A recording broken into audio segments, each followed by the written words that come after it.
જે પાક નુકસાની હતી, અતિવૃષ્ટિ હતી, એ અતિવૃષ્ટિનો જે પાક વીમાની વાત હતી, એ પાક વીમો ત્યારે તો ન મળ્યો. એ પછી ખેડૂતો દ્વારા કોર્ટ કેસ કરવામાં આવ્યો અને હાઈકોર્ટમાં ખેડૂતો કેસ જીત્યા. હાઈકોર્ટનો આદેશ થયો કે આ ખેડૂતને એની પાક વીમાની રકમ આપવી.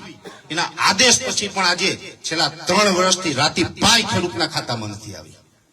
ત્યારે આવા તમામ મુદ્દા લઈ અને પ્રવીણભાઈ રામ આ ઘેડ પંથકની અંદર ફરી રહ્યા છે તો ભાજપના પેટમાં દુખી રહ્યું છે.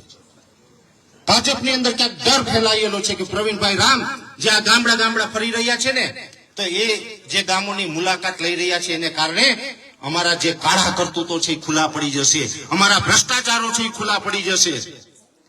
અમે જે અત્યાર સુધી કાંઈ નથી કર્યું અને આ પ્રવીણભાઈ રામ છે એ ગામડે જઈને કહી રહ્યા છો તો અમે નથી કર્યું ને, એ વાત લોકોના કાન સુધી પહોંચી જશે.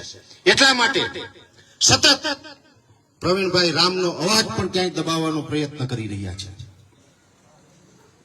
પ્રવીણભાઈ રામનો અત્યારે અવાજ દબાવો એટલે સીધી જ વાત છે કે ઘેડનો અવાજ દબાવો. કેમ કે અત્યારે પ્રવીણ રામનો અવાજ છે એ ઘેડનો અવાજ છે, ઘેડ માટે થઈને નીકળ્યા છે.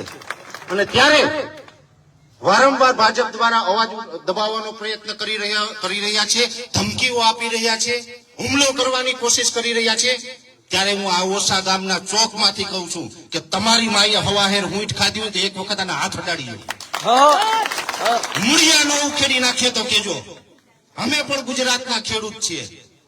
પ્રવીણ રામ એકલો નથી, એની હારે લાખો ખેડૂત છે, લાખો આગેવાનો છે. ધમકી આપવાનો પ્રયત્ન કરી રહ્યા છો.